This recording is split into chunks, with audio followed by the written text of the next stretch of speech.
Hi, and welcome to our service. If you're new here, you may be wondering who we are and what this church is all about. Well, the heart of the matter is this. We're a group of people doing our best to love God and love those around us. One of the ways we express this love is through worship, because our God is truly amazing. He created everything, great and small, and His love for us is incredible, powerful, and completely unconditional. We also spend time looking into His Word, the Bible, and receive practical teaching to guide us along His path in our everyday lives. But it doesn't end when the service is over. Throughout the week, we gather in groups to serve, pray, reach out to our community, and sometimes just to hang out and have fun. Life is full of challenges, and none of us are perfect. But we believe that's one of the reasons God has brought us together. We're all here to help and support each other through each step of life's journey, because nobody should have to travel alone. So thanks for joining us today. No matter who you are, we want you to know you are welcome.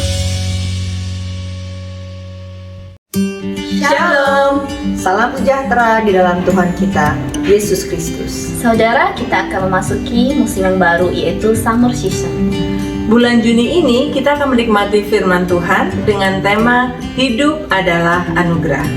Dan juga di bulan ini kita akan mengadakan beberapa event seperti Father's Day dan juga Super Sunday. Ikutilah terus live stream ibadah FIC dan renungan singkat di 180 bersama Pastor Sim. Hal yang lain juga, marilah kita bersama tetap menjaga kesehatan, menjaga diri kita masing-masing. Marilah kita mempersiapkan hati kita untuk masuk ke dalam ibadah hari ini. Tuhan Yesus memberkati. Selamat hari Minggu, saudara yang dikasihi Tuhan. Pada hari ini kita bersyukur, kita tiba di hari yang baru, di minggu yang baru. Dan pada hari ini saudara, kita kembali sama-sama ingin mendengarkan firman Tuhan. Karena itu kita ada di seri khotbah yang baru yang diawali dari minggu yang lalu saudara, yaitu hidup adalah anugerah. Hidup adalah anugerah. Nah, minggu yang lalu Bapak Ibu Saudara, kita melihat bahwa hidup yang adalah anugerah untuk melayani Tuhan. Hidup yang adalah anugerah untuk melayani Tuhan.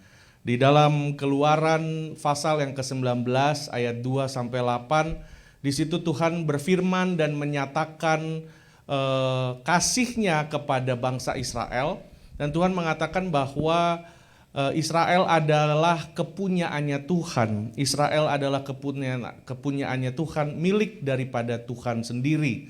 Karena itu di dalam Ulangan 7 ayat 7 sampai yang ke-9 juga memberikan pengertian bagi kita bahwa Israel di dalam statusnya sebagai umat kepunyaan Tuhan, bukan karena Israel itu bangsa yang hebat, bangsa yang jumlahnya besar, dan bangsa yang luar biasa, tetapi semata-mata hanya karena sumpah dan perjanjian Tuhan kepada nenek moyang bangsa Israel, yaitu Bapak Abraham, Ishak dan Yakub. Nah, karena itu janji Tuhan ini dan pernyataan kasih Tuhan ini yang merupakan anugerah saudara, merupakan anugerah bagi bangsa Israel. Dan bukan hanya itu, fakta tersebut, kebenaran tersebut juga berlaku bagi kita sebagai orang-orang yang percaya kepada Kristus. Dikatakan 1 Petrus 2 ayat 9, tetapi kamulah bangsa yang terpilih, imamat yang rajani, bangsa yang kudus, umat kepunyaan Allah sendiri. Jadi bukan hanya bangsa Israel yang memperoleh anugerah Tuhan saudara, tetapi kita pun sebagai umat kepercayaannya Tuhan, sebagai manusia yang dikasihi Tuhan, diselamatkan oleh pengorbanan Yesus Kristus, kita pun beroleh anugerah daripada Tuhan sendiri. Nah, kita menjadi milik kepunyaan Allah yang berharga, dan anugerahnya lah bukan karena kelebihan dan kebaikan kita.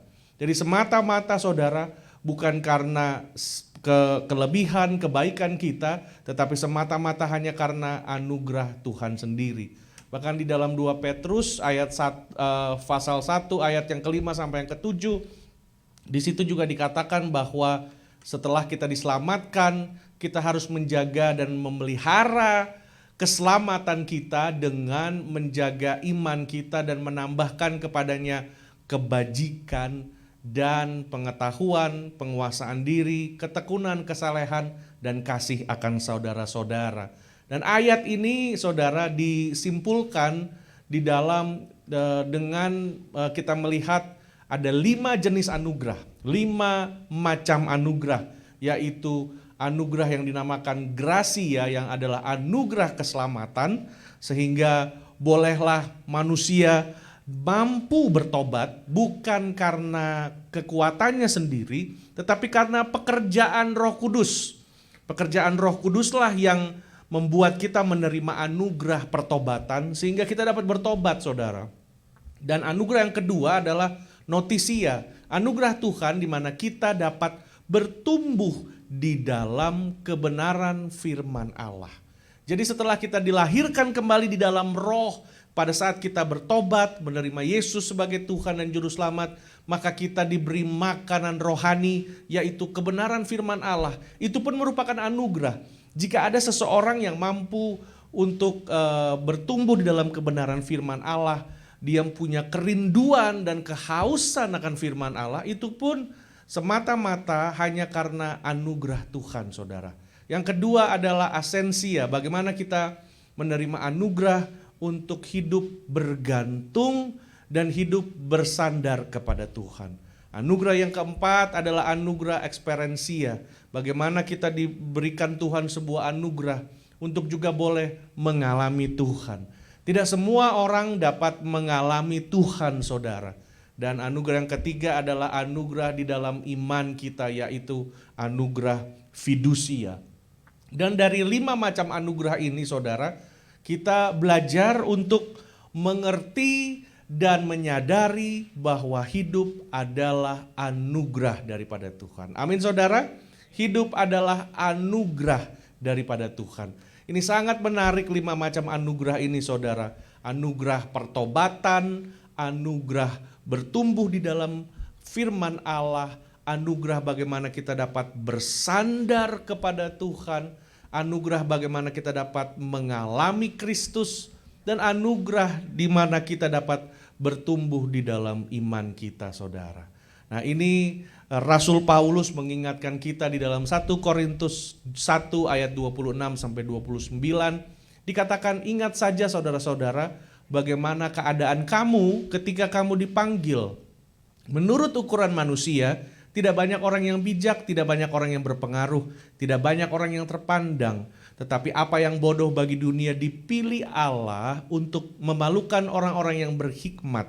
Dan apa yang lemah bagi dunia dipilih Allah untuk memalukan apa yang kuat. Di sini maksud Rasul Paulus adalah dulu jemaat di Korintus itu tidak banyak orang yang belum bertumbuh, istilahnya belum bertumbuh.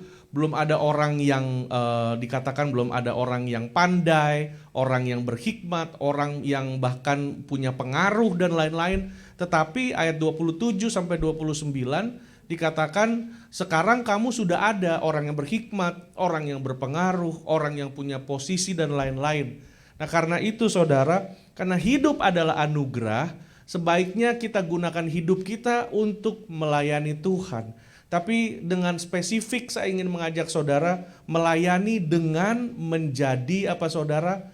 Menjadi teladan. Ini dia, menjadi teladan. Di dalam 1 Korintus 11 ayat 1, Paulus berkata, jadilah pengikutku sama seperti aku menjadi pengikut Kristus. Menjadi teladan, saudara. Ikuti aku, tirulah aku, lakukan apa yang aku lakukan, aku mengikut Kristus dan teladanilah itu semua. Nah, hidup adalah anugerah, untuk itu kita melayani Tuhan dengan menjadi teladan, saudara. Dengan menjadi teladan. Nah, kata-kata teladan ini ya saudara, kalau kita mau pikirkan bahwa kita harus bisa mengerti dan menyadari bahwa manusia adalah makhluk yang multidimensi.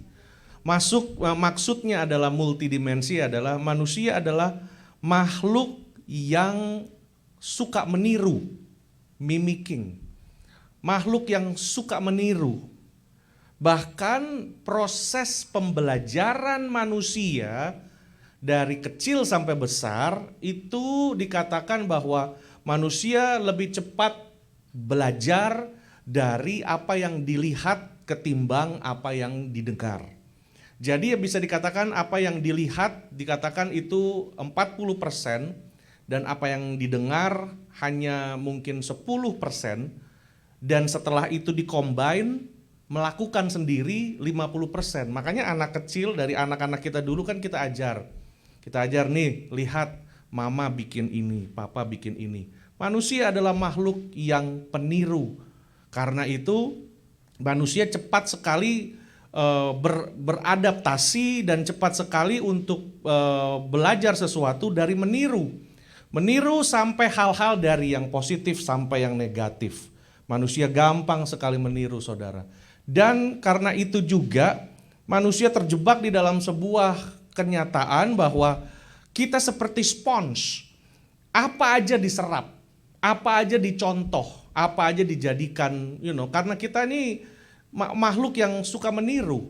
Sadar tidak sadar kita suka meniru, atau bisa dikatakan seperti contagious. Ada satu orang yang bersin yang ngantuk.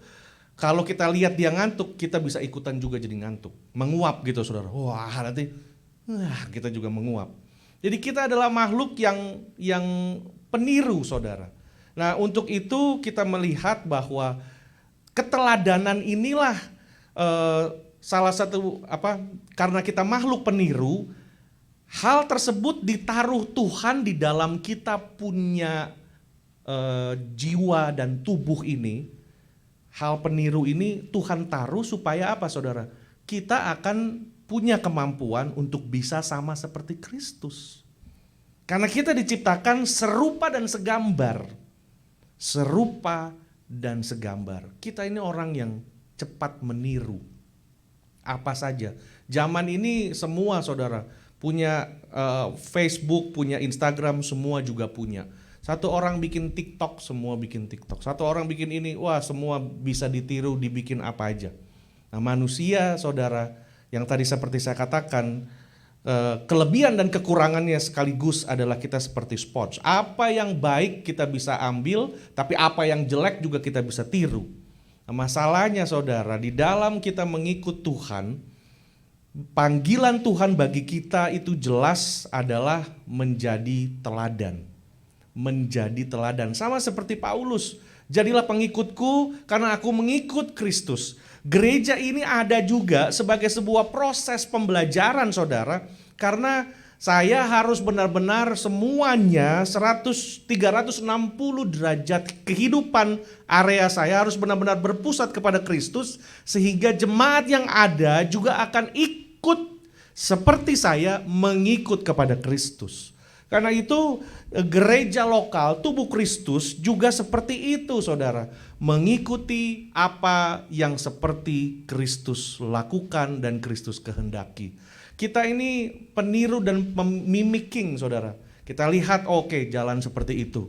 Nah, untuk itulah, saudara, ada sebuah concern, ada sebuah kegelisahan bahwa sejauh ini ternyata banyak orang percaya yang belum mengerti atau tidak mengerti, ini dia, yang belum mengerti dan tidak mengerti bahwa hidup adalah sebuah anugerah. Jangankan mau jadi teladan, untuk bisa mengerti bahwa hidup adalah anugerah pun belum semua orang bisa mengerti, dan belum semua orang belum bisa mengerti, saudara. Karena itu kita cuma tahu, kita jadi orang Kristen, diselamatkan, and that's it. Kita pikir semuanya akan terjadi otomatis setelah kita diselamatkan, kita pergi ke gereja, dan proses itu berhenti sampai di situ. Enggak, saudara. Sampai kita ketemu Tuhan, proses baru selesai. Jadi nggak bisa cuma hanya sudah ke gereja dan sudah final, sudah terakhir. Udahlah, udah segitu kok. Udah pelayanan ya udah gitu. Nggak ada prosesnya lagi, saudara. Tapi saya ingin mengajak saudara pada sore hari ini untuk melihat sebuah contoh dari apa yang pernah terjadi, yaitu bangsa Israel, saudara. Bangsa Israel. Nah, kita lihat di 1 Korintus 10, Paulus mengingatkan kepada kita. Paulus tulis seperti ini, semuanya ini telah menimpa mereka sebagai contoh dan ditulis untuk menjadi peringatan. Jadi ada teladan yang baik, ada teladan yang tidak baik. Gitu. Ada hal yang baik, ada hal yang tidak baik. Nah, hal yang tidak baik, keteladanan yang tidak baik adalah apa yang pernah terjadi dari bangsa Israel. Makanya Paulus tulis bahwa saya menulis ini sebagai contoh untuk memperingatkan kita. Jadi Tuhan tidak ingin kita mengalami kegagalan seperti mereka, saudara. Nah, kita lihat bahwa bangsa Israel, kalau jumlahnya ya saudara, saya mungkin lebih cenderung untuk melihatnya minimal 3 juta. Minimal 3 juta, karena yang ditulis tuh hanya laki-laki dan orang dewasa. Perempuan dan anak-anak, anak kecil tidak ditulis. Jadi at least setidaknya 3 juta. Waktu tahun 2010 saya dapat informasi dari teman saya yang kerja di konsultan di Konsulat Indonesia. Waktu itu dikeluarkan sebuah statistik ya saudara, yang resmi terdaftar orang Indonesia yang ada di Southern California, Southern aja loh, resmi terdaftar 800.000 orang Indonesia resmi terdaftar. Yang tidak terdaftar berapa banyak? Sekarang saudara bayangkan nih, misalnya 3 juta. Misalnya 3 juta, saya ambil 3 juta tuh dari seluruh Amerika lah. Nah, 3 juta ini mau dipindahin lagi gitu. Kan banyak saudara. Kita kalau pergi Natal Indonesia aja ngelihat, ini baru kita aja. Belum yang lain-lain. Sekarang saudara bayangkan dari 3 juta, mayoritas tidak masuk ke tanah Kanaan. Mayoritas tidak masuk ke tanah Kanaan. Itu ada apa dengan semua itu? Kenapa bisa mayoritas tidak dapat masuk ke dalam tanah Kanaan? Tidak dapat masuk ke dalam sampai ke tanah Kanaan. Gagal sampai, mayoritas bangsa Israel ini gagal sampai ke tanah Kanaan. Walaupun saudara, penyertaan Tuhan itu gak pernah meninggalkan mereka. Penyertaan Tuhan itu selalu always dan tidak pernah never. Nah, lucu ya, selalu always dan tidak pernah never tidak menyertai mereka. Tapi kenapa mayoritas tidak masuk ke tanah Kanaan? Tidak masuk ke tanah Kanaan sama sekali. Nah, kalau kita lihat satu firman Tuhan lagi ya saudara. Saya nggak catat itu. Satu firman Tuhan lagi di situ dikatakan di dalam Keluaran 13 ayat 17. Keluaran 13 ayat 17. Iya. Dikatakan di sini, setelah Firaun membiarkan bangsa itu pergi, Allah tidak menuntun mereka melalui jalan ke negeri orang Filistin. Walaupun jalan ini yang paling dekat. Lihat ya saudara, jalan yang paling dekat tuh ya ini. Kan sebenarnya dari situ Ramses ini ya, kita bisa nyebrang sampai di situ, di atas. Tapi kenapa mesti turun naik gitu? Mesti turun naik. Ya memang ada yang bilang karena bangsa Israel tegar tengkuk dan lain-lain. Tidak ada yang salah dengan itu saudara. Tetapi yang ada juga alasan yang paling nomor 1 nih saudara, yang ditulis di Keluaran 13 ini ayat 17. Jadi Tuhan katakan Allah tidak menuntun mereka melalui jalan ke negeri orang Filistin walaupun jalan ini paling dekat. Sebab firman Allah seperti berfirman dan ini isi hatinya Tuhan. Jangan-jangan kalau bangsa ini saya lewat rute itu, bangsa itu akan menyesal apabila mereka menghadapi peperangan sehingga nanti mereka pikir mereka mau balik lagi ke Mesir. Jadi Allah bilang bangsa ini belum siap. Bangsa ini belum siap. Nah, ayat yang ke-18 dikatakan, tetapi Allah menuntun bangsa itu berputar, ya kan? Berputar melalui jalan di padang gurun menuju laut Teberau. dengan siap sedia berperang, berjalanlah orang Israel dari tanah Mesir. Secara fisik, saudara, mereka siap berperang. Karena mereka tahu sebenarnya rutenya kalau lewat sini kita harus lewat beberapa bangsa dan kita pasti akan berperang. Mereka siap secara fisik. Tapi Tuhan lihat secara mental bangsa ini belum siap. Secara mental bangsa ini belum siap. Dan kita tadi lihat Bapak Ibu Saudara bahwa Paulus mengingatkan kita bahwa itu semua adalah contoh. Nah, kata-kata contoh dan peringatan itu sangat penting sebagai peringatan kepada kita semua. Nah, dikatakan di situ Bapak Ibu Saudara bahwa pertanyaan kedua yang meresahkan saya juga Saudara, bahwa sebenarnya apa sih arti tanah perjanjian itu? Tanah perjanjian. Kalau bagi bangsa Israel memang tanah perjanjian Kanaan itu tempatnya ada, geografik tempatnya ada. Tapi bagi kita yang hidup di perjanjian baru yang hari ini ada, sebenarnya kan kita suka bilang, tanah Kanaan. Sebenarnya apa maksudnya bagi kita gitu saudara? Apa maksudnya tanah perjanjian? Ya mungkin selama ini kita punya pengertian tanah Kanaan yang baru adalah surga. Nggak ada yang salah juga saudara, nggak ada yang salah. Tapi saya menarik sekali apa yang dikatakan seorang hamba Tuhan yang bernama Edward Louis Cole.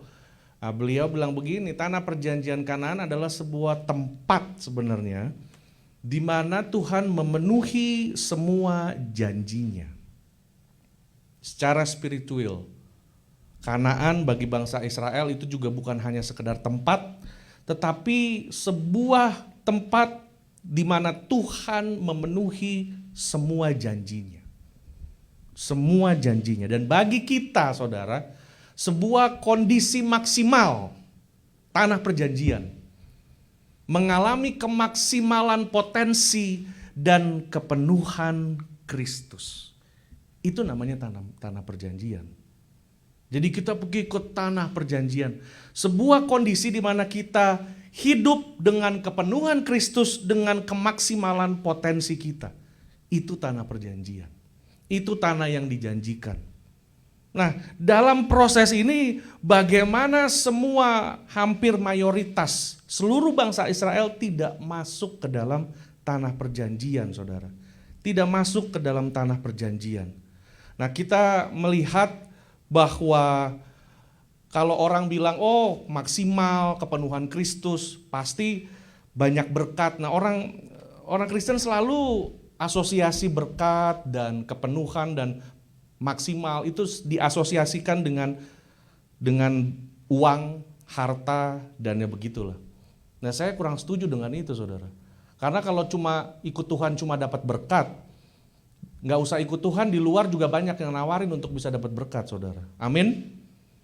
Kita ke gunung cari ke dalam tempat-tempat maksiat seperti apa juga bisa jadi orang kaya, saudara.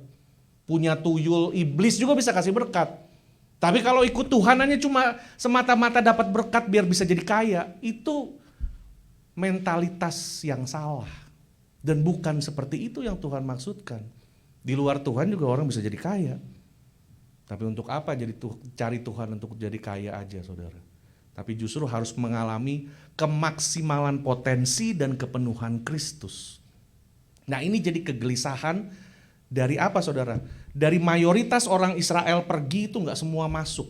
Makanya Billy Graham pernah ngomong, hanya 15% dari orang Kristen yang sungguh-sungguh mengalami kehidupan yang berkemenangan dan berkelimpahan. Dari seluruh dunia nih saudara, bisa dikatakan hanya 15% orang Kristen yang sungguh-sungguh mengalami kehidupan berkemenangan dan berkelimpahan. Cuma 15%. Itu makanya kisah bangsa Israel itu, Paulus katakan ini sebagai contoh dan peringatan. Karena dari 3 juta mayoritas gak ada yang masuk. Billy Graham juga bilang, cuma 15% yang mengalami kehidupan berkemenangan dan maksimal. Ada banyak orang Kristen yang udah bertobat ke gereja tahunan, belasan tahun, puluhan tahun. Tapi dalamnya sama aja saudara. Waktu Israel dipimpin Tuhan untuk keluar dari Mesir, Tuhan itu menyertai mereka. Bukan hanya disertai, diberikan tanda-tanda ajaib, diberikan mujizat semua. Sampai akhirnya orang Mesir gak bisa tahan orang Israel. Firaun katakan, udah deh, lo orang pergi dah. Pergi aja, dibebaskan. Itu Tuhan yang punya kuasa bisa sampai begitu. Orang Israel sudah meninggalkan Mesir. Tapi pertanyaannya, makanya Tuhan lihat bangsa ini belum siap. Karena apa? Mesir belum meninggalkan orang Israel. Mesirnya masih ada di dalam. Bukankah ini juga sampai saat ini yang menjadi masalah? Makanya orang dunia juga gak suka dengan orang Kristen kebanyakan. Karena bagi mereka, apa bedanya orang dunia sama orang Kristen? Saya pernah dengar ada orang bilang, Pak, bedanya cuma satu. Orang Kristen hari Minggu ke gereja, orang bukan Kristen hari Minggu gak ke gereja. Itu aja, yang lain mah sama. Korupsinya sama, semuanya sama. Kawin cerai semua sama, cuma Minggu itu aja. Ini kan miris ya saudara. Ini kan hal yang menyedihkan loh sebenarnya. Cuma bedanya satu. Orang Indonesia sama orang bule kata kalau ke restoran, orang bule ngelihatnya menu yang di kiri. Orang Indonesia ngelihat yang kanan, yang harga. Ya kan gitu-gitu kan. Orang Indonesia sama orang bule, orang Indonesia naik taksi, orang bule naik taksi yang dilihat pemandangan. Orang Indonesia naik taksi yang dilihat argometernya. Cepet gitu kan. Orang Indonesia naik pesawat, orang Amerika, wah kalau udah selesai makan sendoknya berjajar kiri kanan. Orang Jepang sendok garpunya saring silang. Orang Indonesia habis makan sendok garpu hilang. Nah. Saya bukan ngejelekin ya saudara, karena saya juga kadang wah ini selimut bagus juga nih, iya bawa pulang. Ini kita hanya joking, kita juga orang Indonesia gitu. Tapi apa bedanya? Udah gitu tuh apa bedanya dong? Ini mestinya menjadi kegelisahan karena orang saat-saat ini gampang, buka gereja main itu pelayanan kiri kanan. Memang Tuhan ngelihat itu semua. At the end of the day, apakah kita sungguh-sungguh ngalamin kepenuhan Kristus tuh dialamin apa enggak? Kalau enggak seperti bangsa Israel loh. Mayoritas enggak ada yang masuk. Ini Billy Graham udah bilang cuma 15%. Apa yang terjadi? Memang Mesir belum keluar dari dalam orang Israel. Saudara tahu, ini yang saya bilang ya.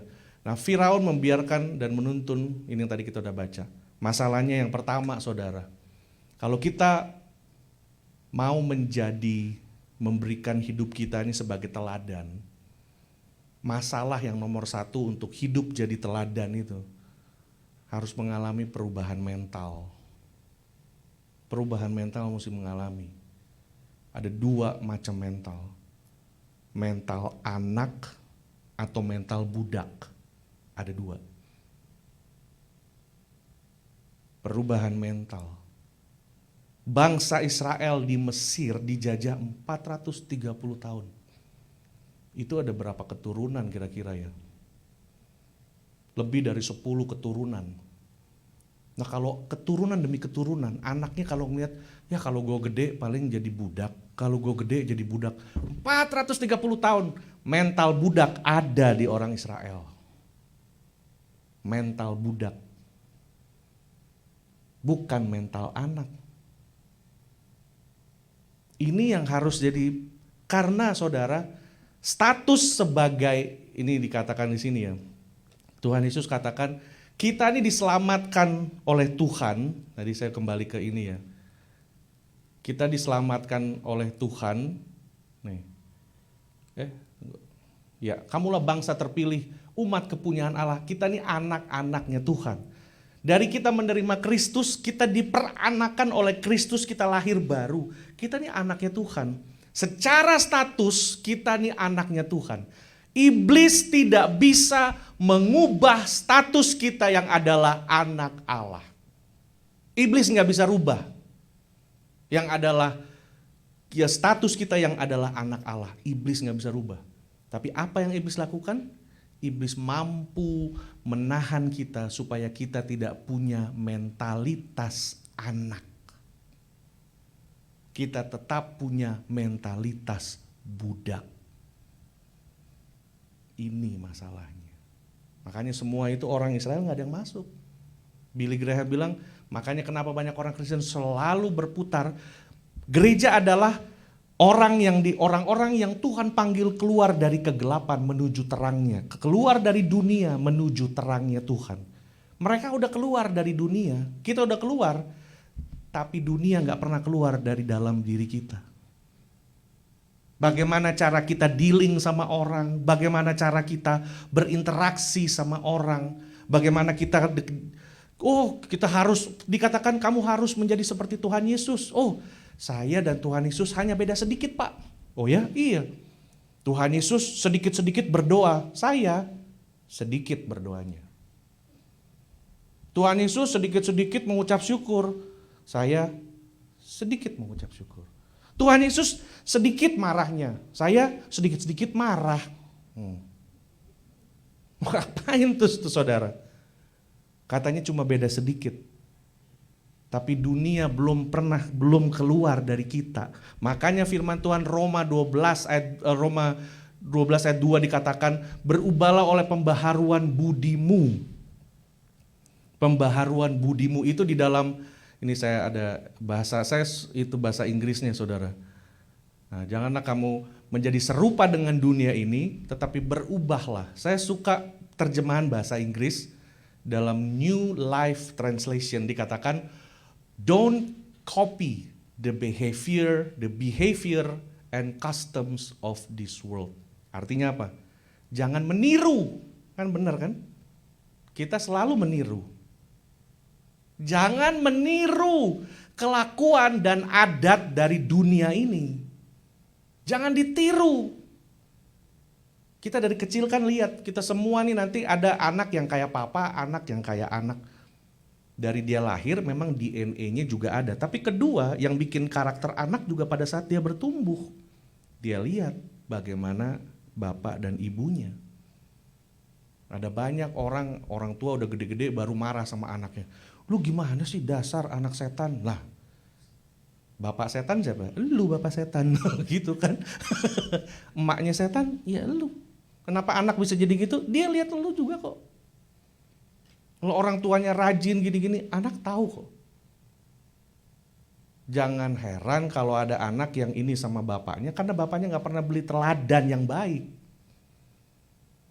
Makanya dikatakan, don't copy the behavior and customs of this world, but let God transform you into a new person by changing the way you think.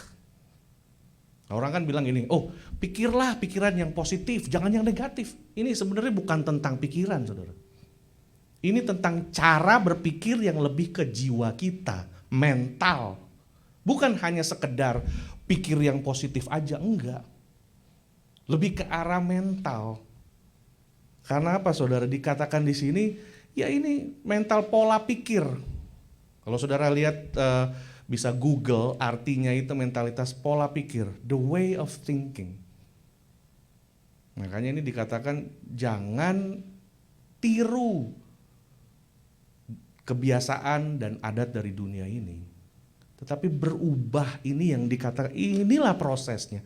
Disinilah letak masalahnya. Kenapa banyak orang juga hidup Kristen yang gak berkembang, gak maju kemana-mana, karena dunia masih ada di sininya dia. Cara dia berpikir, cara dia berinteraksi, cara dia berkata-kata, cara dia bersikap, semua masih kayak orang dunia. Gak ada beda dengan orang dunia. Makanya gak heran dikatakan cuma bedanya satu, hari Minggu, that's it. Nah, sedih saudara, sedih loh. Makanya omongan Billy Graham tuh cuma 15%. Paulus tulis, ini kutulis sebagai contoh dan peringatan. Supaya jangan kayak gitu. Kuncinya di mental. 430 mentalitas seperti itu saudara. Saya juga lihat ya, kita ada di Amerika ya. Ada banyak bangsa punya punya kota loh di sini, punya city ya. Thai Town, Chinatown sudah nggak usah disebut lagi lah, paling gede di SF. Filipino Town, Bangladesh Town, semua ada town. Indonesia nggak pernah jadi town. Bukan karena orang Indonesia juga banyak yang kaya, saudara. Bukan masalahnya nggak bisa ini, susah ya. Nah, saudara tahu penjajahan Belanda yang 3,5 abad itu, dengan taktik mereka adu domba, itu udah mengakar, sangat mengakar, dan susah. Ada satu berhasil begini, kita nggak suka. Jadi kita kayak kepiting di dalam ember. Kepiting di dalam ember, ada satu yang naik, kepiting yang lain tarik kaki ke bawah. Ini mental, masih bukan mental anak. Karena saya mau ajak saudara melihat satu ilustrasi tentang anak yang terhilang itu ya. Anak yang terhilang ini kan dedeknya kan. Suatu kali dedeknya pulang sama papanya, wah, status sih nggak pernah berubah. Dia tetap anak, walaupun dia pernah buat salah. Itu saudara. Kita juga mesti ngerti status kita sama Tuhan. Tuhan gak pernah hukum kita, tapi Tuhan bisa disiplin kita. Amin. Dia gak pernah hukum kita karena kita gak kasih persembahan. Dia lebih kaya kok. Untuk apa Tuhan mau uang kita itu? Tapi dia bisa kasih disiplin. Karena apa? Kita ini anak. Begitu kokonya pulang, kokonya tanya, ada rame-rame apa sih? Ada ulang tahun apa sih? Nggak ada. Ada satu budak datang. Itu loh Nyo, dedekmu pulang. Hah? Dedek pulang? Marah kan. Yang koko ini mentalitasnya apa saudara? Mentalitas budak. Budak itu punya modal, dia harus kerja. Budak itu harus achieve something supaya dia diakui. Tuhan Yesus sebelum waktu dia setelah dibaptis, Tuhan Yesus belum melayani, belum ada achievement Tuhan Yesus, belum membangkitkan orang, belum. Tapi Bapa di surga bilang apa? Inilah anakku yang kukasihi. Kita itu anak, diakui anak. Anak sama pembantu lain saudara. Pembantu kita kalau nggak kerja, kita nggak kasih dia gaji. Anak kalau kerja, itu karena dia mengasihi orang tuanya. Itu karena dia rindu. Kita menyembah Tuhan bukan supaya kita diberkati. Kita menyembah Tuhan karena kita anak, kita rindu menyembah dia. Amin saudara? Kita rindu menyembah dia. Ini ajaran-ajaran dasar yang sudah hilang. Kenapa kita bekerja? Orang lain kerja, mesti kerja lo, kalau nggak hidup. Wah, bunga bakung, burung dipelihara. Burung bukan anaknya Tuhan, saudara. Yang anaknya Tuhan tuh kita. Tapi kalau ada apa-apa, orang budak itu kan mesti achieve. Saya masih ingat di Indonesia juga, walaupun begini-begini ya punyalah pembantu lebih dari satu. Sedap, ya kan? Lebih dari satu ya cuma 2. Cuma 2. Itu yang satu juga datang pulang. Itu kan mereka mesti achieve dan mesti kasih lihat, Pak, tadi mobilnya saya udah cuci ya Pak. Tadi ini saya udah cuci, bersih nih tembok ini, tadi ada ini, sekarang bersih. Wah kamu hebat. Ya, orang kan suka digituin. Mbak itu kan soalnya dia apa? Mentalnya budak. Makanya saudara kita nih kadang juga suka pikir kalau kita mau bekerja dan apa-apa. Kokonya ini yang anak yang hilang ini. Dia kan bilang, papa nih gak pernah, saya kalau ulang tahun giliran si dedek pulang, widih steaknya itu sapi yang gedenya minta ampun. Saya kambing aja, gak ada pernah. Papanya kan bilang, what is mine is yours. Apa yang aku punya kamu punya. Mentalitas hamba. Dia selalu achieve, mau. Bukankah orang ahli Taurat juga begitu saudara? Saya puasa, saya melakukan semua ini untuk Tuhan. Makanya setelah itu gak heran banyak orang Kristen yang burn out. Pak, saya udah pelayanan Pak. Saya udah ke gereja. Saya udah begini. Kok sekarang gereja begini? Nah ini mentalitasnya salah. Semua bisa terjadi saudara. Di dalam dunia ini gak ada gereja yang sempurna. Nanti kalau Tuhan Yesus datang, gereja jadi sempurna. Tapi gereja harus bertumbuh, gereja harus jadi sehat. Kita kan juga gak sempurna semua, tapi kita harus jadi sehat. Nah dari situ kita belajar bahwa di dalam proses inilah, kalau hamba selalu mencari itu, dia modalnya keringatnya dia. Dia selalu cari tek. Tapi kita ini kan bukan begitu saudara. Kita ini mengasihi Tuhan, kita tahu status kita. Ini yang kita harus ingat, iblis gak bisa rubah status kita. Tapi iblis bisa membuat kita tidak dapat memiliki mentalitas anak. Makanya orang Israel gak masuk semua, walaupun mereka itu anaknya Tuhan loh. Umat yang dipilih Tuhan. Tapi mentalnya masih mental pembantu. Mental budak.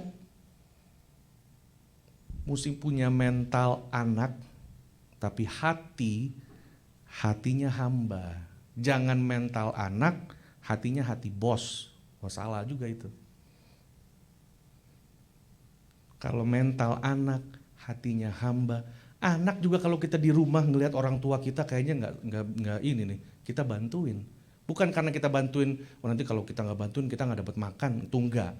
Itu si Ju Inem yang di belakang tuh. Kalau nggak kerja dia nggak makan. Itu dia. Tapi kita, mentalitas kita ini mentalitas anak itu saudara. Nah kita, di sini ya. Budak adalah masa lalu kita. Tapi anak adalah masa kini dan masa depan kita. Itu satu hal lagi saudara. Nah ini yang dikatakan, betapa besarnya kasih yang dikaruniakan Bapa kepada kita. Sehingga kita disebut anak-anak Allah. Dan memang kita adalah anak Allah. Karena itu dunia tidak mengenal dia sebab dunia tidak mengenal dia. Dikatakan kita ini anak Allah dan memang anak Allah. Tapi bukankah itu yang jadi masalahnya sepanjang sejarah ini saudara? Makanya kita di sini memang kita kecil, secara jumlah kita nggak punya apalah wow factor dan lain-lain, yang main musik segala macam.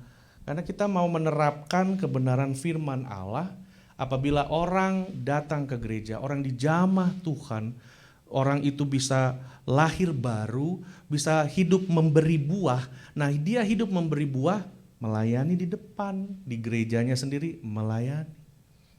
Tapi kita pun tidak menutup mata dengan orang-orang yang memang Tuhan taruh di jalan hidup kita, supaya kita jadi penolong bagi mereka. Ada orang-orang yang juga masih struggling dan lain-lain, kita bantu mereka. Tapi kita percaya saudara, kenapa kita mentalitas anak, kenapa kita juga bekerja? Budak bekerja untuk hidup, tapi kita bukan bekerja untuk hidup. Kita bekerja karena kita punya misi. Misinya apa? Supaya di dalam pekerjaan kita itu, kita membawa pengaruh, kita membawa kerajaan Tuhan datang ke tempat pekerjaan kita. Bukan supaya kita hidup. Bukan supaya semuanya UUD, ujung-ujungnya uang. Tapi supaya kita hidup. Orang yang melayani di depan karena apa? Mereka bersyukur, mereka dikasih talenta sama Tuhan. Mereka kembalikan sama Tuhan. Tapi pertanyaannya, kalau buat di sini kita mesti bayar, ada orang-orang yang cari kehidupan di pelayanan. Padahal mereka masih kuat, masih mampu melakukan apa aja, masih bisa kerja di luar gereja dan lain segala macam. Tapi masih cari uang di dalam gereja.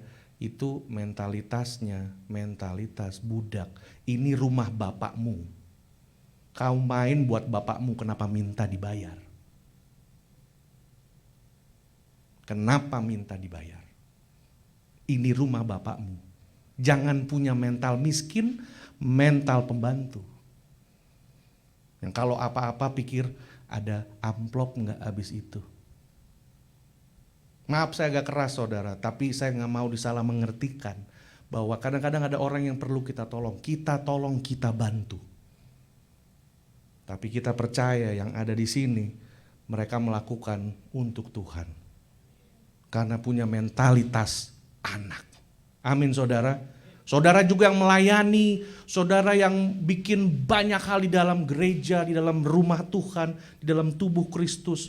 Mengorbankan banyak, memperhatikan hamba-hamba Tuhan dan lain-lain. Saudara bikin itu semua bukan karena saudara juga Tuhan saya nih udah bikin ini, minta itu kayak budak kan saudara.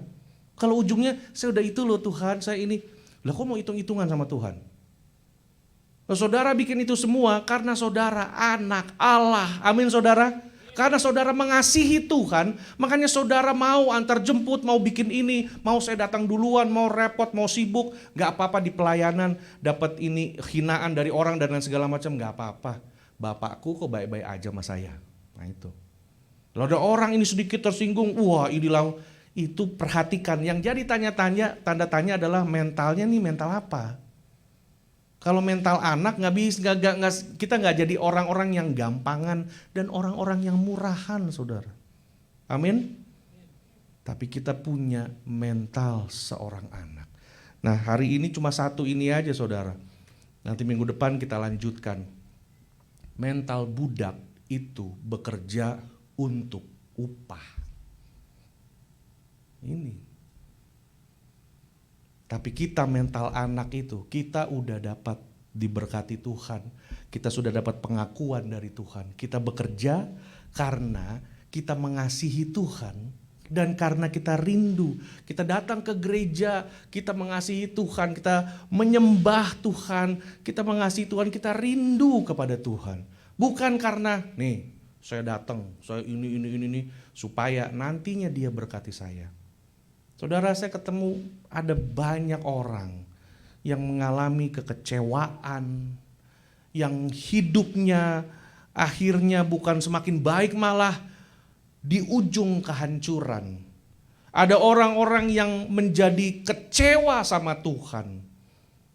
Padahal sepanjang umurnya saudara dia melakukan pelayanan, dia bikin macam-macam semua saudara. Dia bantu gereja, dia bikin ini, tapi hidup pribadinya, keluarganya, rumah tangganya, pekerjaannya dan lain-lain, loh kok malah jadi berantakan. Malah dia pikir, saya ini burn out, saya ini begini. Semuanya tuh saudara, sebenarnya kembali kepada hubungan kita sama Tuhan. Kembali ke mentalitasnya ini kayak apa. Kalau mereka akhirnya bilang, dulu saya yang ituin loh. Gereja di sana tuh saya yang bantu waktu merintis. Itu kalau enggak, semua. Puji Tuhan. Tapi kalau saudara pada akhirnya pikir bahwa saudara melakukan itu semua, saudara sibuk pelayanan bukan berarti saudara mengasihi Tuhan loh. Saudara bisa menyembah Tuhan tapi bukan semua orang penyembah. Saudara lihat orang di YouTube sekarang artis Kristen semua. Itu ada beda ya, penyanyi dan penyembah. Itu ada bedanya. Sama, ada orang sibuk pelayanan gini-gini. Orang ini gak ngerti sebenarnya. Bukan berarti dia tuh, bukan kalau hatinya jauh dari Tuhan. Kalau dia gak mengerti apa yang dia kerjakan itu, akhirnya terbakar diri sendiri, burn out. Saya gak dapet apa-apa dia ke pelayanan, dia kecewa. Karena dari awal menurut dia, saya harus bikin ini. Supaya saya terima dapat dari Tuhan. Bekerja untuk upah. Saya bikin pelayanan, lu mesti ke gereja lu biar diberkati. Lu mesti begini nih, biar diberkati. Lu mesti gini biar rumah tangganya diberkati. Lu mesti gini biar diberkati. Nah ini secara nggak langsung tuh ya saudara, kalau ada gereja-gereja yang bilang seperti itu atau ada pengajaran yang selalu berpusat, berujung, bertumpu kepada berkat, itu saudara mesti tanda tanya. Ini kita diajar menjadi mentalitas anak, apa jadi ajar sedang jadi mentalitas budak. Kalau semua dengan ujung-ujungnya dikasih ini loh dikasih, wah nanti diberkati loh. Nah, salah saudara. Makanya gak heran ada orang bisa kecewa, bisa marah, tinggalkan Tuhan dan lain-lain. Awalnya, starting pointnya udah salah. Karena apa? Gak ada yang pernah ngajarin, gak pernah dapat pengajaran, dididik, dimuridkan dengan kebenaran firman Tuhan yang sejati. Diajar, kamu nih diselamatkan Tuhan loh. Tuhan sayang sama kamu, kamu nih anaknya Tuhan. Punya mental juga mental anak Tuhan. Bukan mental budak. Mental budak mereka pelayanan semua karena mereka tahu biar diberkati nih. Makanya kadang-kadang orang bilang, tadi baru tabrakan, nanti ujung-ujung, iya lupa. Kemarin belum kasih perpuluhan. Sebenarnya saudara, Tuhan juga gak begitulah. Accident it happen. This is life. Semua bisa terjadi kok. Memangnya kalau pendeta dan lain-lain gak pernah kecelakaan gitu. Orang lagi mau, itu mobilnya ini, dia ke situ. Nggak begitu saudara. Kita nih ada di dalam hukum alam. Waktu Tuhan menciptakan langit dan bumi dan segala sistemnya, itu Tuhan yang pegang semua sistem ini, nggak collide, nggak ambruk. Kalau manusia bilang nanti ada meteor apa segala macam, Tuhan ciptakan sistem bumi dengan atmosfer yang menangkis, itu Tuhan yang atur semua. Tapi karena dosa sudah ada, jadi ketidaksempurnaan datang di dalam hidup manusia semua. Ya orang bisa, kita hati-hati, orang lain gak hati-hati. Ya karena tabrak, brek, ya udah, mau ngomong apa. Tapi itu pun kembali kepada hubungan saudara sama Tuhan.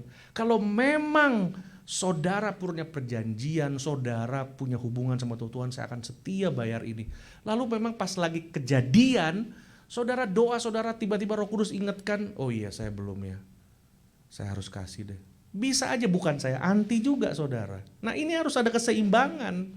Gak bisa semua diukur seperti itu.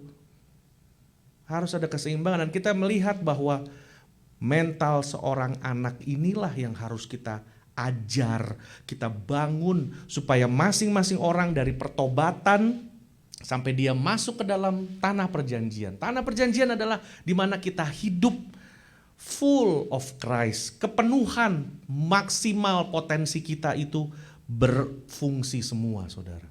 Ada kepenuhan Kristus. Kita hidup seperti apa yang Billy Graham katakan. Kita hidup di dalam apa yang menjadi rancangannya Tuhan. Banyak orang belum sampai situ.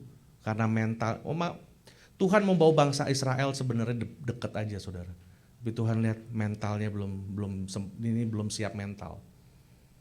Makanya gak heran orang dunia pun punya slogan-slogan. Orang dunia punya slogan, oh ini orang kaya baru. Masih kagetan, mentalnya belum siap. Semua orang yang menang lotre 90 sekian persen ujungnya kalau gak bankruptcy, bunuh diri, masuk penjara. Itu karena gak siap mental, tiba-tiba bruk gitu. Dan Tuhan juga gak suka begitu. Easy money, gak ada prosesnya. Tapi mental seorang anak inilah saudara. Hidup adalah anugerah kalau kita sadari. Tuhan terima kasih kita punya mentalitas anak. Karena itulah hidup kita, karena anugerah ini kita harus jadi teladan. Melayani Tuhan dengan menjadi teladan yang baik. Memberikan pengaruh yang baik. Kita kerja pun bukan kita kerja untuk cari kekayaan dan uang. Semua firman Tuhan katakan kesulitan hidup itu kesusahan tidak akan menambahinya.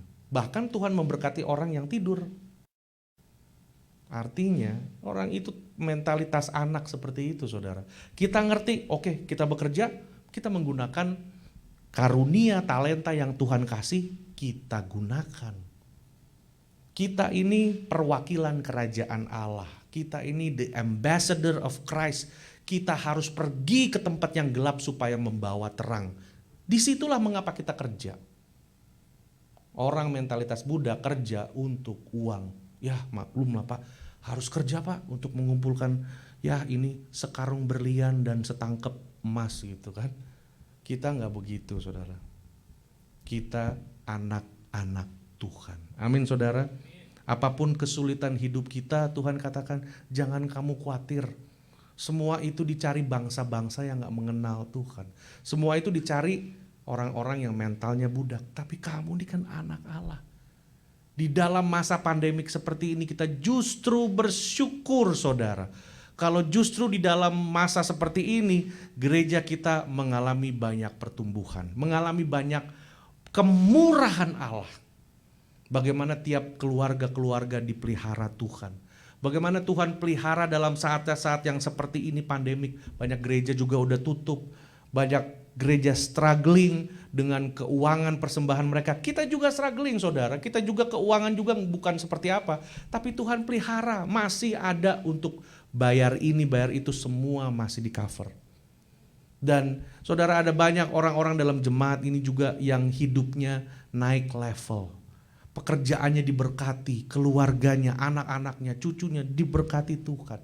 Kesehatannya diberkati Tuhan. Dalam masa seperti ini, saya masih ketemu akhirnya Tante Sandy datang, Ibu Berta, Ibu Sinta. Waduh, saudara, banyak orang kena COVID.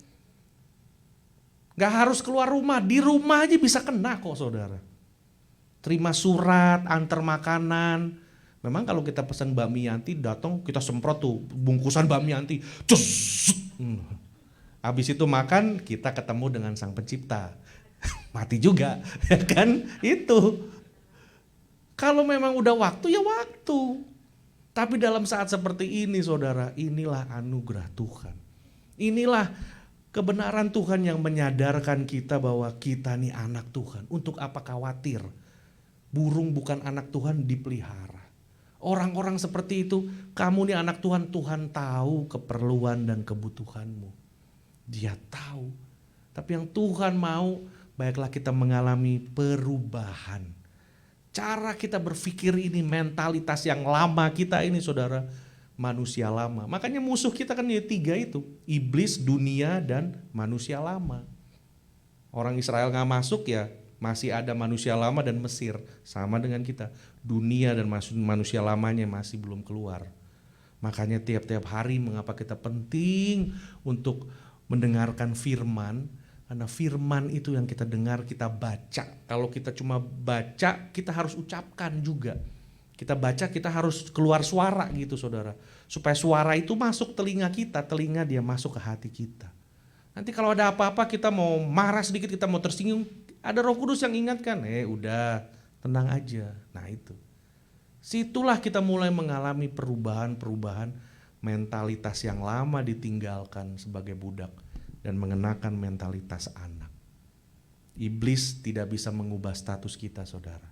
Tetap anak. Sama seperti perumpamaan anak yang hilang. Bapaknya gak mungkin, oh kamu bekas anakku. Gak ada bekas anak, bekas istri ada, bekas suami ada. Gak ada bekas anak. Anak tetap anak. Amin saudara. Tapi mentalitas harus kita ubah dan menjadi mentalitas anak. Amin. Haleluya. Mari kita bangkit berdiri Bapak Ibu Saudara. Kita tundukkan kepala kita bersama-sama, kita mau datang kepada Tuhan. Haleluya, haleluya. Terima kasih, haleluya, haleluya. Terima kasih Tuhan.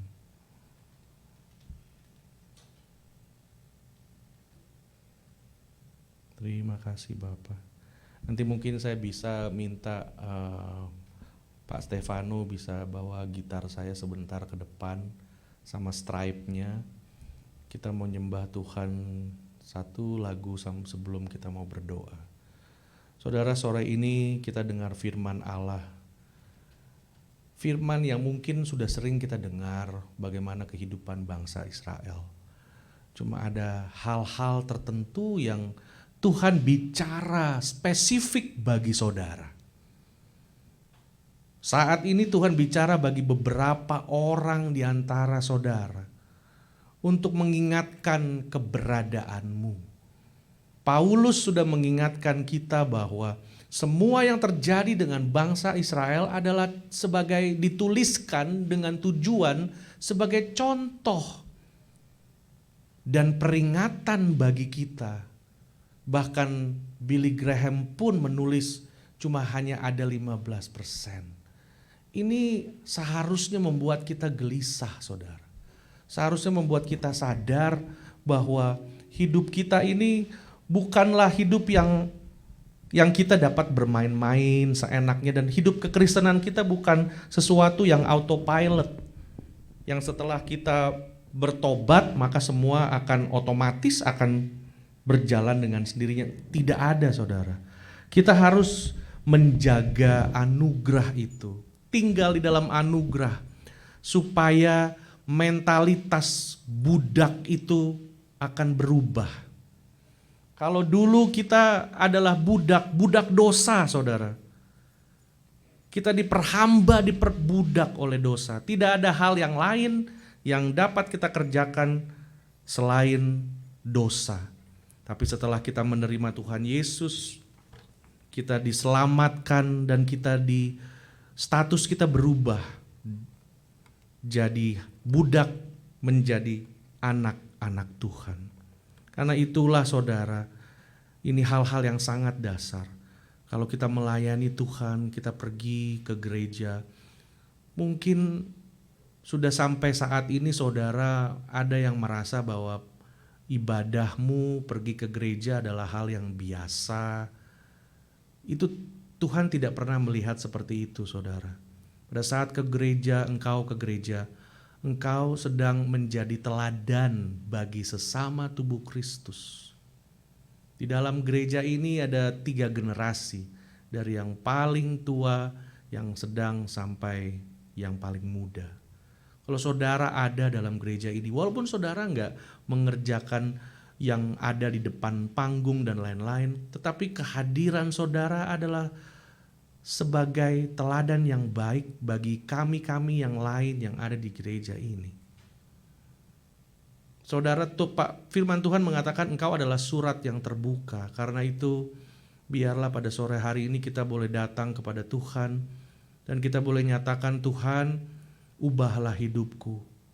Kalau selama ini aku selalu dikuasai oleh kedagingan, dikuasai oleh manusia lama, oleh sistem pemikiran cara-cara dunia.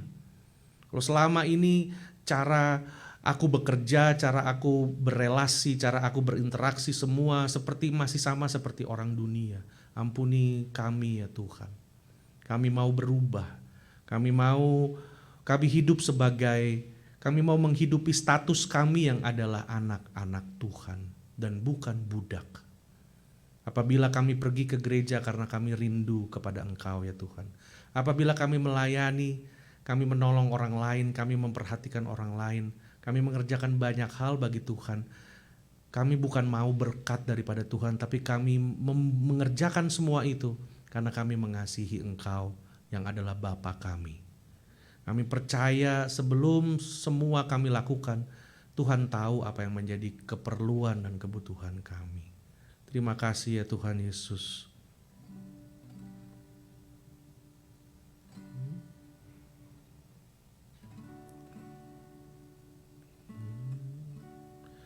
Ku mau seperti-Mu Yesus, disempurnakan selalu dalam segenap jalanku, memuliakan nama-Mu. Ku mau seperti-Mu Yesus, disempurnakan selalu dalam segenap jalanku, memuliakan nama-Mu.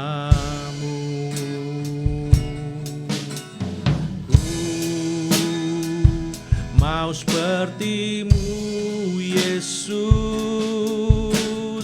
disempurnakan selalu dalam dalam segenap jalanku,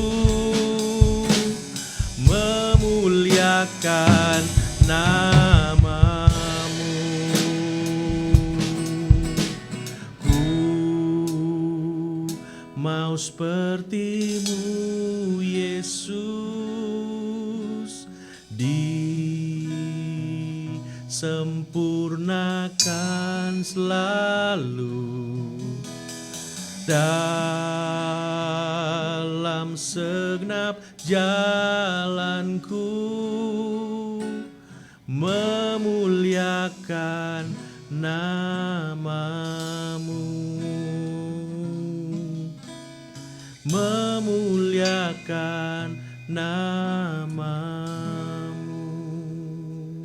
Bapa dalam surga, pada sore hari ini, inilah pengakuan dan doa kami.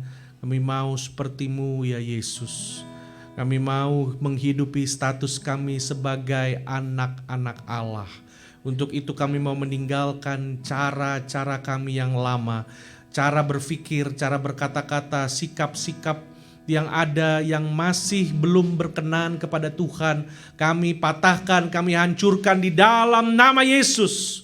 Dan biarlah mentalitas anak-anak Allah mulai tumbuh dan mulai nyata dan mulai besar pengaruhnya di dalam kehidupan kami. Sampai akhirnya kami mengalami kepenuhan Kristus, kemaksimalan hidup di dalam Tuhan sebagai anak-anak Allah.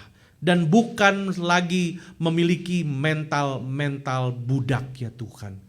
Kami tahu Tuhan Yesus saat ini Engkau melihat setiap kami yang hadir.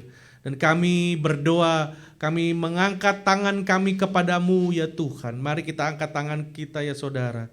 Tuhan, inilah setiap tangan-tangan yang terangkat, inilah kerinduan kami. Kami berdoa Tuhan Yesus, kami percaya kuasa Roh-Mu yang kudus sanggup untuk mengubah kami. Sanggup untuk kami menanggalkan manusia lama kami dan mengenakan manusia yang baru yang Tuhan sudah rancang bagi kami. Terima kasih Bapa, terima kasih Tuhan. Kami pulang dan kami menerima berkat yang daripada Tuhan, supaya kuasa Allah dapat menjadi maksimal di dalam hidup kami.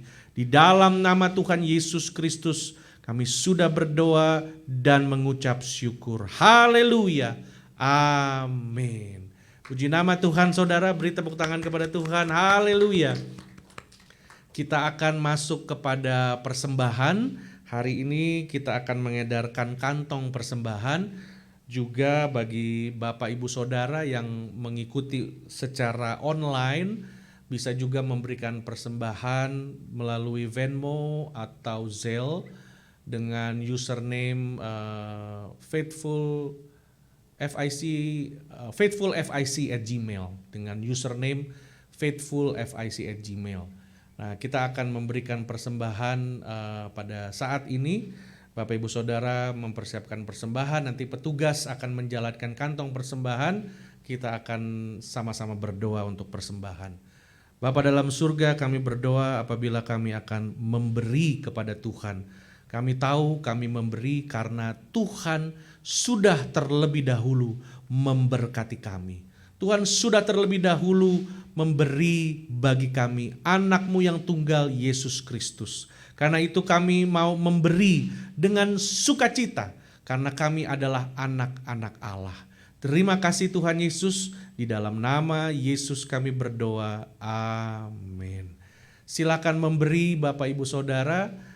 Tuhan Yesus memberkati. Nanti petugas bisa jalankan kantong persembahan sambil ada instrumen lagu penyembahan. Tuhan Yesus memberkati. Kau berikan hidupmu sebagai ganti dosaku, karena kasih-Mu padaku. Sekarang ku memuji-Mu, Tuhan yang setia, yang tak pernah meninggalkan perbuatan tangan-Mu. Sekarang ku menyembah-Mu, Tuhan yang mulia,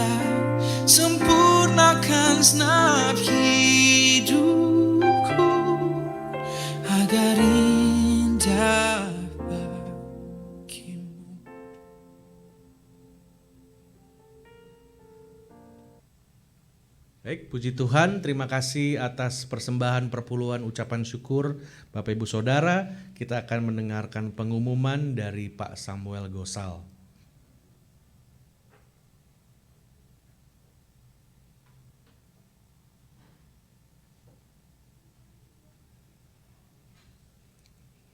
Selamat sore saudara-saudara semua, kita diberkati oleh firman Tuhan yang luar biasa.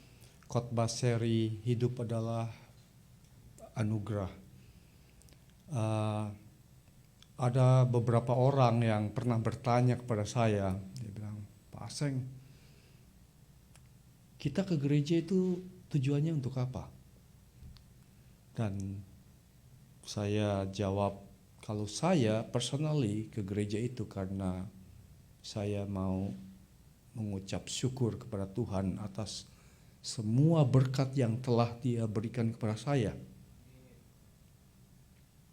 Jadinya khotbah yang hari ini yang kita dengar tentang orang mau ke gereja karena dia mau mendapatkan berkat, itu tuh seperti orang yang merasa saya belum diberkati oleh Tuhan loh.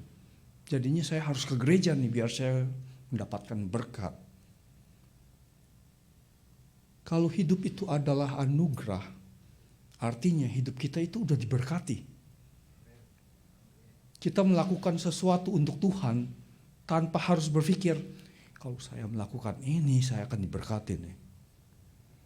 Kalau saya menolong orang itu, saya kasih $5, besok saya dapat $10.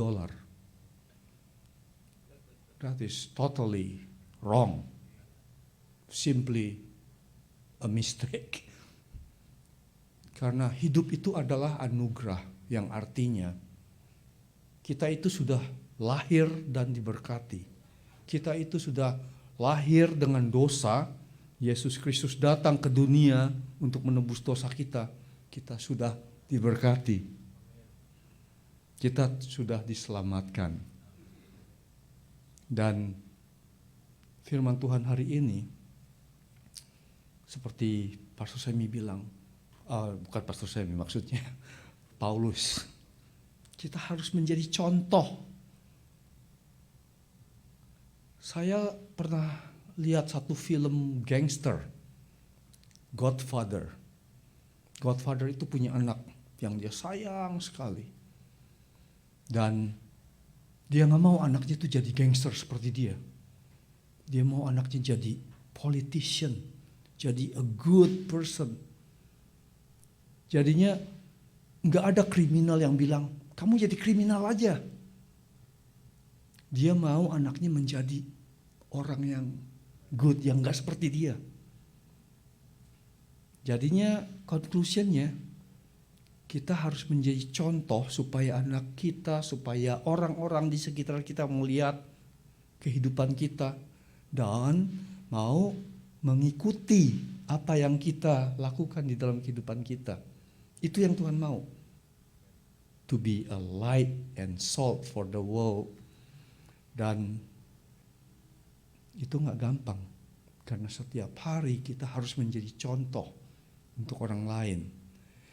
Dan setiap kali saya selalu minta supaya saudara-saudara membawa di dalam doa saudara-saudara untuk gembala kita Pastor Saimi supaya dia menjadi contoh. Dan menjadi contoh itu adalah sesuatu yang sebenarnya cukup berat. Karena kita harus hati-hati dengan semua tindak tanduk kita.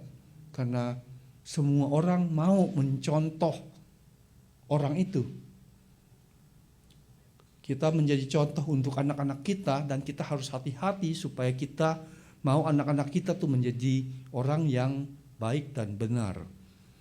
Kalau ada seorang ayah yang keluar dari mulutnya semuanya sumpah serapah, anak-anaknya akan besar menjadi orang yang seperti itu.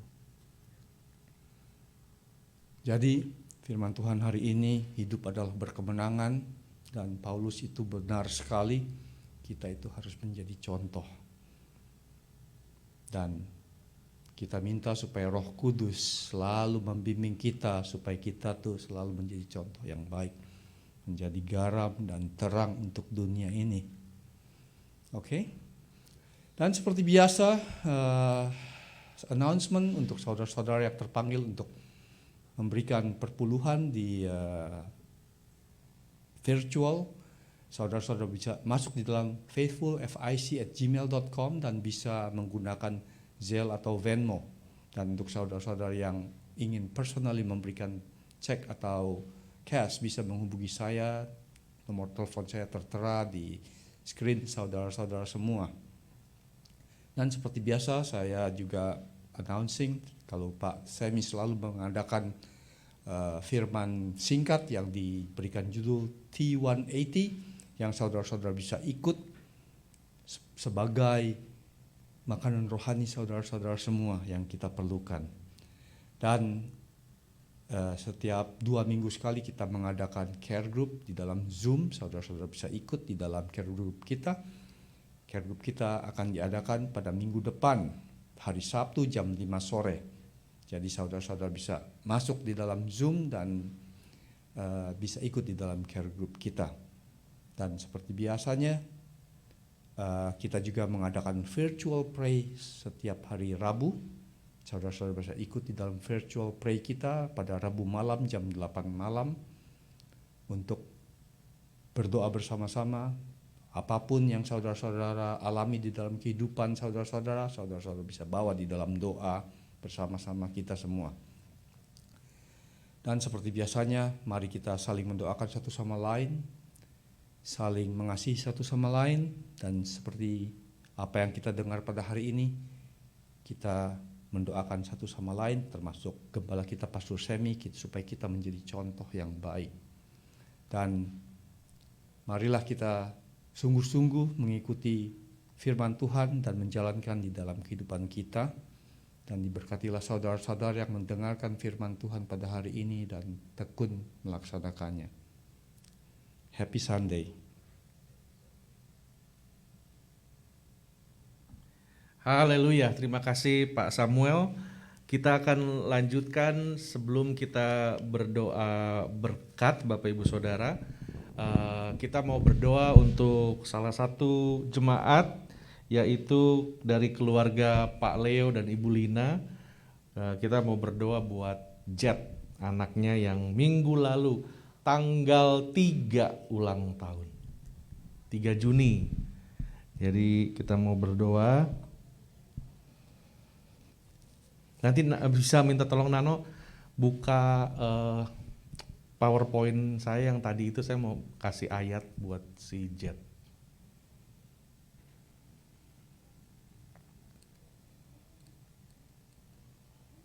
Nah ini.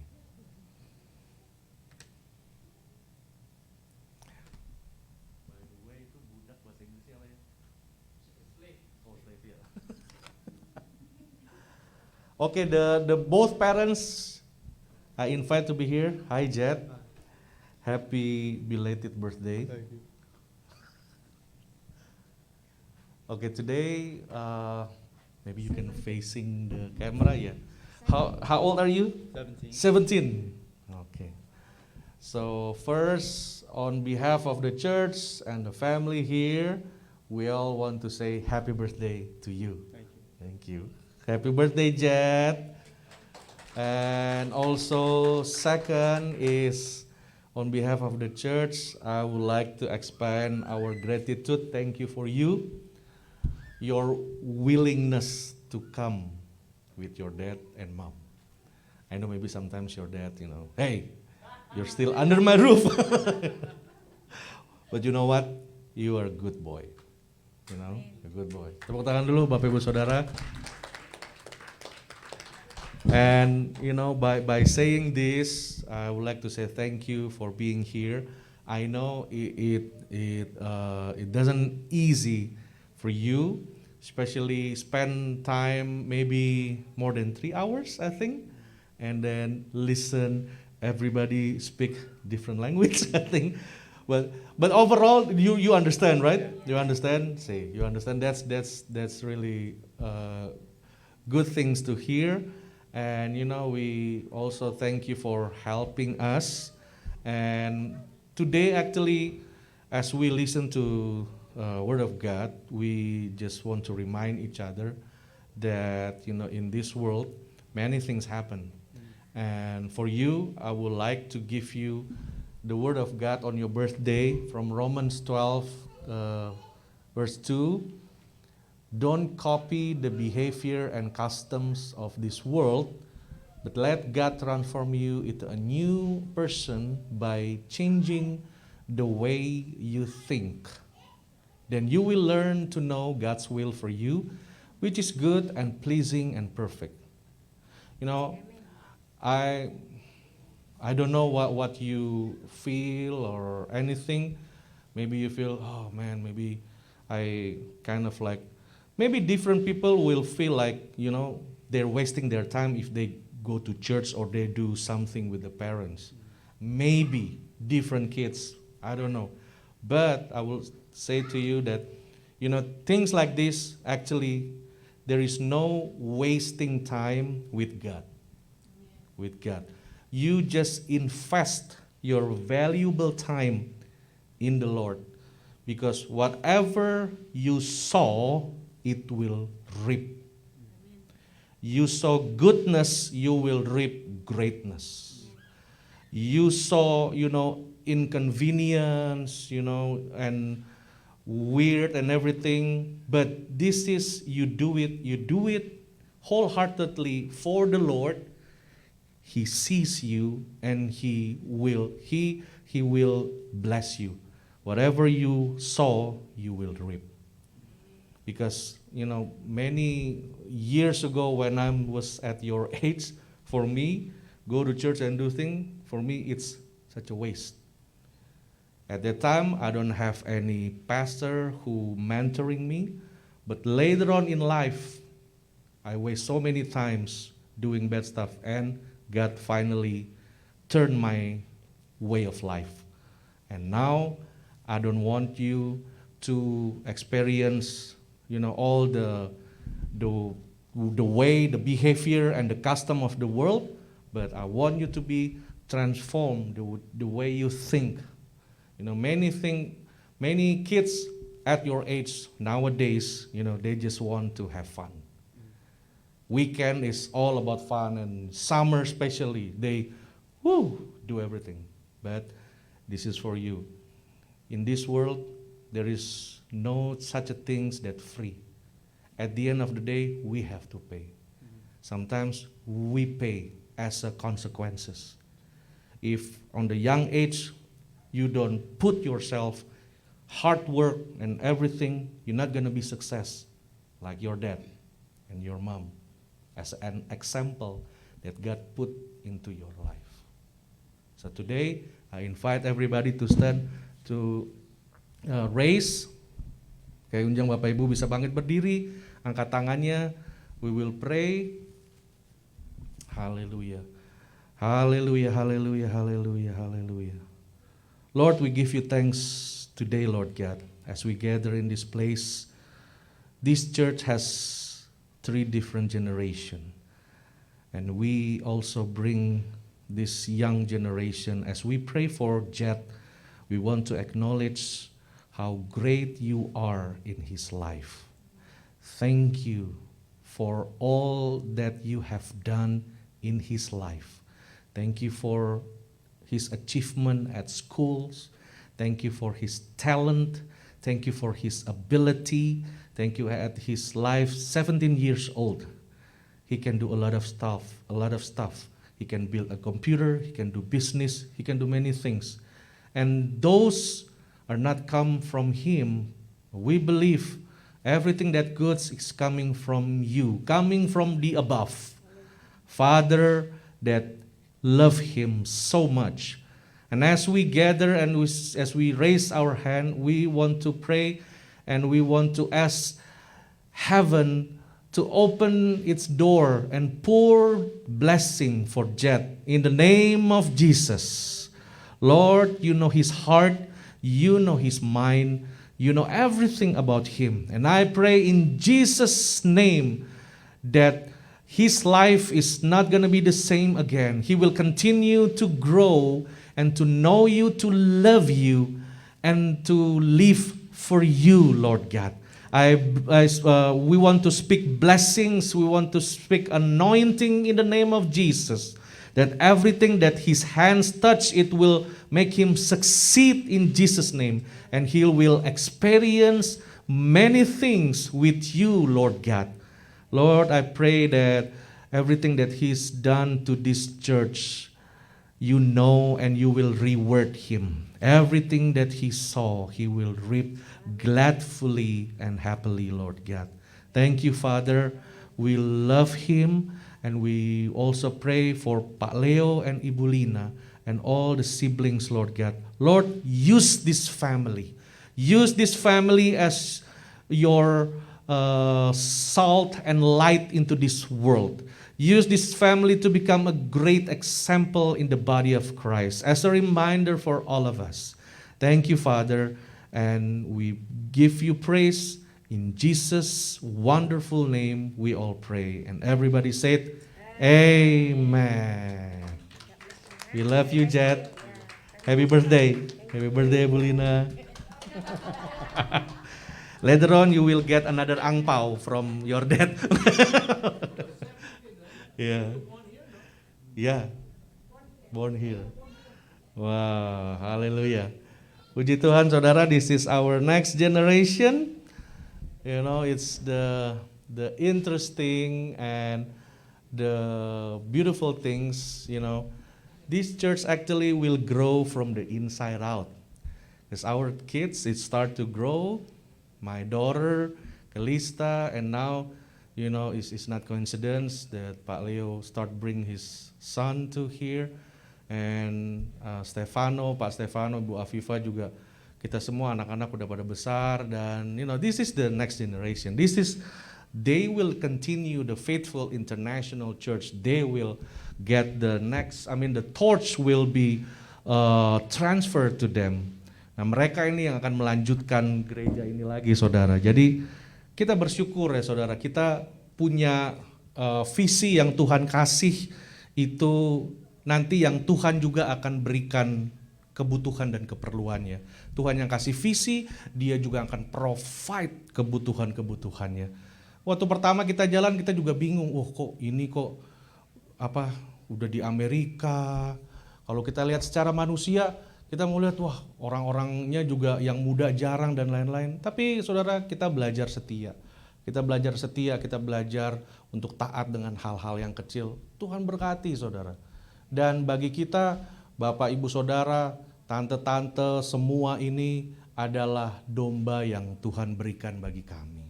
Apabila kami setia melayani Bapak, Ibu, Saudara, Tuhan nanti yang atur ke depannya ini, saudara. Tuhan yang akan bukakan pertemukan, dan Tuhan atur semuanya jadi lebih indah. Jadi tugas kita hanyalah, kita adalah anak, kita layani Papa kita, Bapak kita, saudara. Amin. Mari kita bangkit berdiri, kita akan mengucap syukur dan berdoa untuk mengakhiri ibadah ini. Haleluya.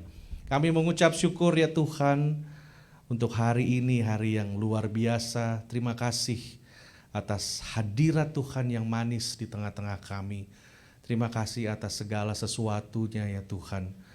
Dan kami berdoa biar kebenaran firman Allah akan tertanam di setiap hati kami, dan bahkan akan bertumbuh, berbuah, berlipat kali ganda.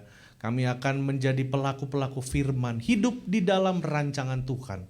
Kami berdoa buat gereja di tempat ini, buat setiap keluarga-keluarga, setiap individu-individu kami mau menyerahkan ke dalam tangan Tuhan. Kami mau berdoa buat orang-orang yang mungkin tidak bersama dengan kami, Tante Sin, Ibu Meling yang ada di luar kota, kami berdoa biar bisa pulang kembali ke LA dengan selamat. Teman-teman kami yang lain yang mungkin ada masalah, ada pergumulan, kami berdoa di dalam nama Yesus, Tuhan juga boleh melawat mereka. Mereka juga yang ada sakit, yang tidak bisa hadir, kami berdoa di dalam nama Yesus diberikan kesembuhan oleh bilur-bilur darah Yesus. Terima kasih Bapa, terima kasih Tuhan. Kami mengucap syukur pada sore hari ini.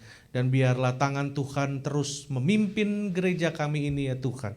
Kami hanyalah alat Tuhan, kami anak-anak-Mu yang menjalankan perintah daripada Bapa di surga. Terima kasih Bapa dalam surga, kami berdoa, kami mengangkat tangan kami dan menerima berkat daripada Tuhan. Kami juga tak lupa berdoa untuk bangsa Indonesia, bangsa Israel, dan bangsa Amerika. Biarlah belas kasihan Tuhan boleh dicurahkan. Kami berdoa kalau California ini akan kembali dibuka secara umum pada minggu ini ya Tuhan, di mana banyak orang punya pilihan untuk boleh tidak memakai mask. Kami berdoa Tuhan, biar di dalam masa-masa yang seperti ini Tuhan terus akan bekerja dan menyatakan kuasa-Nya lebih lagi. Kami berdoa biarlah anak-anak Tuhan ada di dalam perlindungan Tuhan, dijauhkan daripada sakit, penyakit, kecelakaan, dan segala niat orang jahat kami patahkan di dalam nama Yesus. Dan biarlah kehidupan kami, anak-anak kami, cucu-cucu kami, keluarga kami ada di dalam pemagaran dan penyertaan Tuhan yang sempurna. Terima kasih Bapa, terima kasih Tuhan. Kami berdoa dan kami mengangkat tangan kami kepadamu ya Bapa. Diberkatilah Engkau kekasih-kekasih Kristus. Tuhan menyinari engkau dengan wajah-Nya. Apabila engkau mendengar firman Tuhan, menyimpannya, taat dan setia engkau melakukannya, maka apapun yang tanganmu kerjakan dibuat Tuhan menjadi berhasil. Diberkatilah engkau di dalam rumah tangga keluargamu, di dalam pekerjaan, usaha dan bisnismu. Dan biarlah berkat Abraham, Ishak dan Yakub membuat engkau naik dan bukan turun, menjadi kepala dan bukan ekor. Dan biarlah penyertaan dan pemagaran di dalam Roh-Nya yang kudus akan menyertai dan memperlengkapi kita semua sampai Tuhan Yesus datang kedua kali Maranatha, sampai selama-lamanya di dalam nama Tuhan Yesus Kristus. Haleluya, amin. Puji nama Tuhan. Selamat hari Minggu Bapak Ibu Saudara. Tuhan Yesus memberkati. Kami juga menyampaikan salam bagi keluarga hamba Tuhan Bapak Pendeta Hairudin Hendrik dan keluarga semua dan pelayanannya yang ada di Indonesia. Tuhan Yesus memberkati. Haleluya.